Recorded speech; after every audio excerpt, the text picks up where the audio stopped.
of always remember, never forget. So I think that's a pretty good indicator of what we're going to be talking about. Is it going to be how to have a photographic memory? No, sorry. But we're going to be talking about remembrance and how it relates to that larger trajectory we're going through in this semester. So we had, just to take back a few weeks, we had talked about just the growth mindset and just how to move forward. We've talked about the importance of how to hear, as well as how hearing influences what comes out of our mouth, input, output. And we're going to reflect a little bit more on what goes on inside in between that input and output, or memory, remembrance. So this may sound like a really basic question, but I love starting with basic questions. Is it important to remember? Depends what it is. Depends what it is, okay. All right. Why do you say that? You don't want to dwell on something that, so there's a couple of reasons. First, you don't want to dwell on, what's that? Could you speak up, please? Yes, you don't want to dwell on something that's bad or negative constantly, right? That's not going to help you necessarily, right? So maybe another thing, something bad happened. You don't want to spend too much time thinking about it because it's in the past. You want to move forward. So that's one way. Okay, so forgetfulness as a way of moving forward has its benefits. Okay, yes? Man learns from mistakes. If his mind resets, then he will not get to learn anything new. He will not evolve. Okay. Yeah, how many of us have made the same mistake more than once? It's painful sometimes, but yes. Okay, so forgetfulness as a way of moving forward. Memory as a way of moving forward. It's kind of an interesting duplicity there. I believe you should remember the things that we have occurred because... That what? I'm sorry? I believe that you should remember all the things that have occurred to us because that's a way of learning for in our life. Do you know there are some people out there, it's only a few dozen, as I'm aware, based on the article I read. There are some people out there where you could give them any date from their life, starting like 3 years old onwards. Say, okay, what happened to you March 4th, 1971? And they'll just tell you, oh, on that day, blah, blah, blah, blah, blah, blah. There are people with that sharp a memory. There are not many, but there are people that are capable of that. Let's hold on to that idea as well, of memory, learning, forgetfulness, and the role it plays. So how many of us are familiar with the idea? Well, if you weren't in this life, you were in a previous life at least. That's a joke. So reincarnation, or the transmigration of the soul from one physical body into another physical body. How many of us can say we remember our previous life? Okay. Nobody here, and that's very normal, understandable. Let's pretend for a moment that we can remember our previous lives. What do you think about that? Like, let's just assume in our previous lives we were human. Let's not get into the whole, oh my gosh, is this cockroach like my great-great-great-great-great-great-great-great-great-great-great-grandchild from birth long ago? Yeah, we won't go there, but let's just say human form of life. What happens if we didn't have forgetfulness, if we had memory of that instance? We will be very sad. Feel sad? Okay, what else? Would it build attachment or like bound you to something? Like basically you kind of have a new start, right? Like now you're to that previous memory. Okay, so there's the, that's an interesting dynamic. Okay, so there's also the flip side of learning and remembrance is increased baggage. Why did I do this? Why did I do that? I should have done this instead, blah, blah, blah, blah, blah, blah, blah. Not blah, those are very real feelings, but you get the idea. Okay. Basic questions become very hard to understand. How many of us have an Indian passport? They ask for parents' name. What do you say?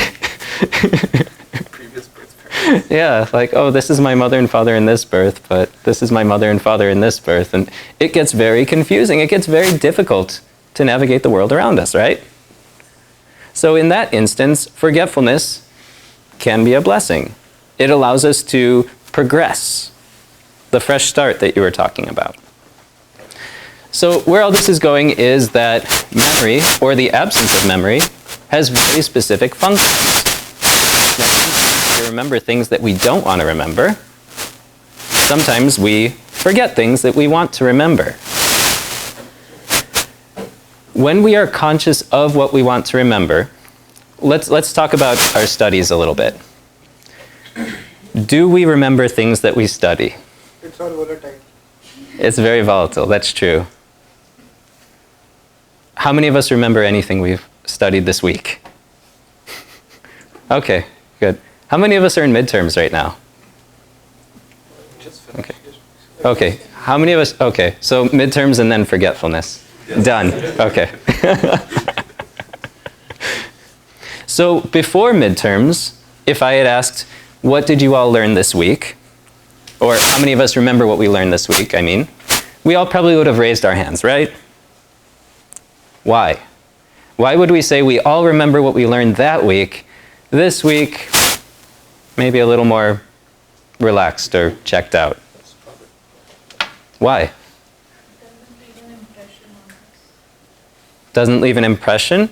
Okay. Like if I were to relate it with my everyday work, probably I would remember it better. But if it's something I'm just, Absorbing. and then I have to just regurgitate it during the exam and then just forget it. Okay, okay. It's the intensity of risk. Could you expand on that a little bit? Okay, if it's near to the midterm, then the risk is higher. Accordingly, our I like how his brain works. Because it's like high importance, like something is important right now. So you pay more attention. Importance and urgency, okay. Let's say priorities. Priorities, okay. So we prioritize learning, in that case, when there was a clear outcome of, if I study, if I remember, I will get this benefit. But this week, most of us didn't have our hands raised. It's midterm, so sigh of relief. I've earned a break. Yeah, you can tell me whatever you want. The earth is flat. Fantastic. I'm good. Sorry, was there another comment? Yeah, I'd say it just shows that memory degrades with time. Okay, that's another nice factor here. Memory degrades with time. Do you want to build on that a little bit? No, I just find it that your presentation is very clever. Kind of good at that, you know. It is true because they said there's statistics like you only remember 20% of what you learn in school or whatever, and that's about the max, unless you have a special type of memory you're referring to. So That's a really interesting direction to take this. What we do with the learning also affects our retention. So to your point, if we hear, we retain maybe 10 to 20% if we're lucky. What happens when we start speaking, or let's not say speaking, what happens if we hear it multiple times? Is our memory of it, our remembrance of it, likely to increase, decrease, stay the same? Increase. Why? repetition. Repetition, okay. And then, so now let's say we hear things multiple times. We're incentivized to try to remember it. The thing that exponentially increases our likelihood to remember something is to speak it, exactly. To share it with others. That's why, for example, how many of us have done tutoring in our lives? Like tutored somebody? Usually in that experience, I'm sure you'll agree, it's not just I'm helping this person learn. Have we had the experience where we learn these concepts better and more deeply when we have to share it with others? Right? Okay. If there's any vehement disagreement there, we can work it out later. But it's hearing, it's internalizing, and it's sharing it that builds remembrance. And then the incentive comes in for what we consider a relevant memory, meaning we see utility in it, we see benefit in keeping that memory, versus things that we may just do more or less unconsciously, and they just gradually fade with time. So it's the value that we place. So we could say that the intention, so in this case, learning, I want to learn something so that I can fill in the blank. So if that intention is there, then naturally the retention is better. So there's a saying, Karthik, if you wanted to say it, because I really loved how you worded it. It was intention, attention, retention. So where intention goes, attention follows, and if you do something with enough attention, there's retention. So you retain something from that activity. All right, beautiful, beautiful. So intention leads to attention, which leads to retention. And then there will be no tension. So let's take these concepts now and look at the spiritualist journey. So we concluded last week with, who remembers the challenge? You remember the challenge? Awesome. Who else remembers? Okay, a few hands, and that's okay. That's okay. So the challenge was to just try a little bit of this japa, this chanting meditation, just a little bit every day, and see what happens in your day. The point of this wasn't necessarily to go back to that, but it was related to how we set ourselves up, what we're paying attention to. Naturally, that's the beginning of remembrance and even a relationship. So let's talk about when you meet somebody for the first time. And I'm notorious for this. I'm terrible with names, much better with faces. When you meet somebody for the first time and you have a very meaningful conversation, and then let's say 3 weeks later you meet again and you draw a blank. Has that happened? Yeah. And how does the other person usually feel if they remembered it more clearly than you? It gets in the way of that budding relationship. Versus if both of you remember each other, remember your names, remember at least small details from that conversation, the relationship develops. And similar to that, spirituality is no different. So when we're engaged in this process, we're developing a relationship. We're investing time, we're investing energy, we're investing mental space in that relationship. That whatever I do, I will do my best to at least try to remember where this is all coming from, how this all ties together, what it's all for. Now there's a few stories. How many of us like stories? Yeah? I'll raise both my hands. Of just the power of remembrance in the spiritual process. So when we say we're chanting Hare Krishna, for example, we're calling out to Krishna and Krishna's energy. And even just that very act can have a very powerful impact. How many of us are familiar with a story called, with a person named Ajamil? Some of us? Not too many. Okay.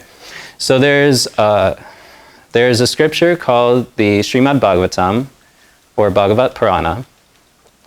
And in that book, there's a story of this person named Ajamil.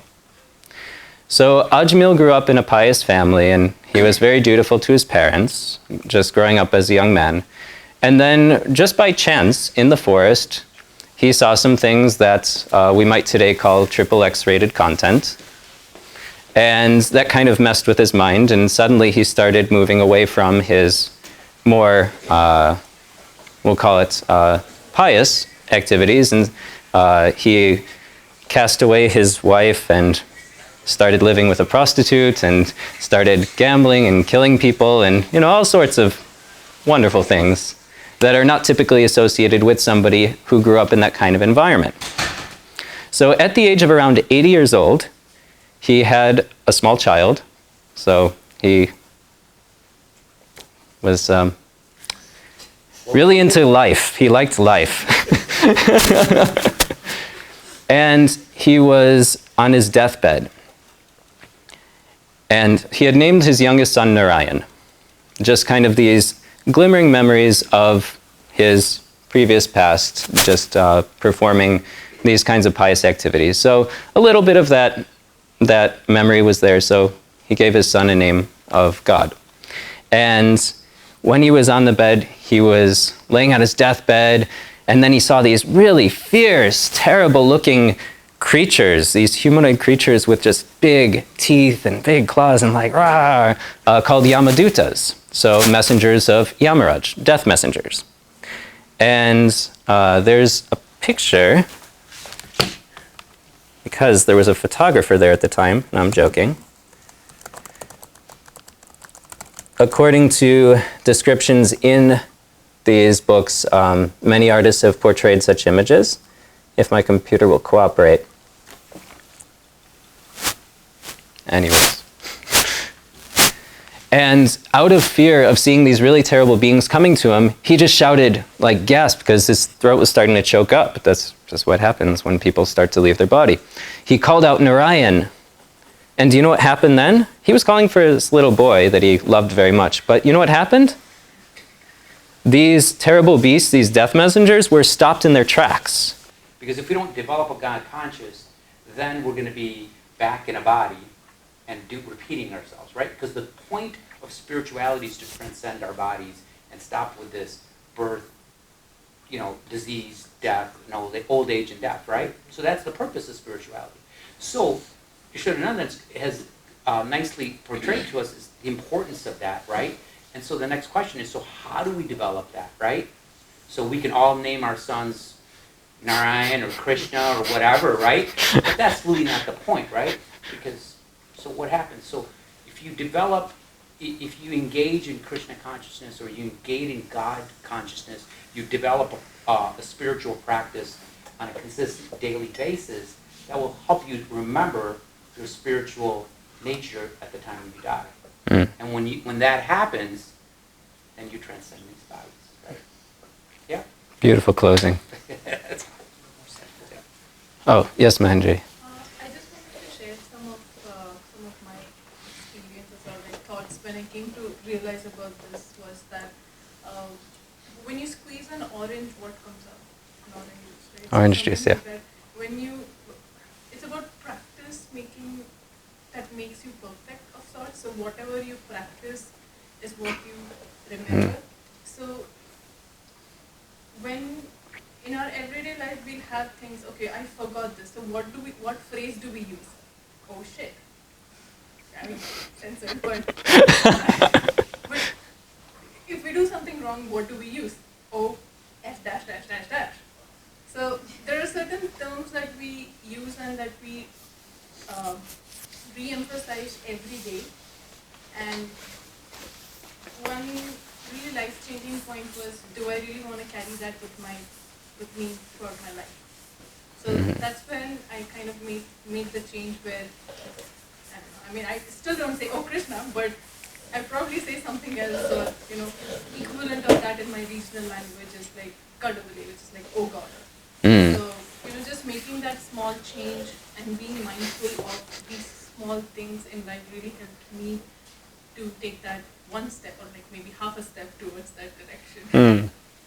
That's really, really nice. And yeah, this remembrance, it's kind of like working or chipping away at something from both sides, where there's the effort that we expend, so creating an environment that's favorable to the remembrance, and then there's also the element of grace. So when Krishna sees, oh, here's somebody that wants to have a relationship with me, that factor will start to work to help facilitate that remembrance. So another story with one of my good friends.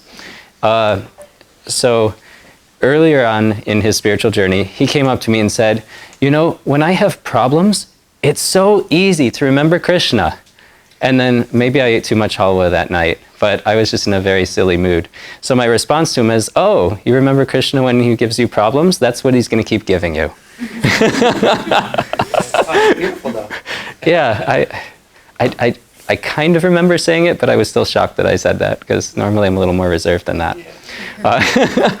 And he shared with me later how that made a huge impression on him, that whatever it takes, as soon as we raise our hand and say, hey, I'm kind of open to this, however you respond, that's what you'll get.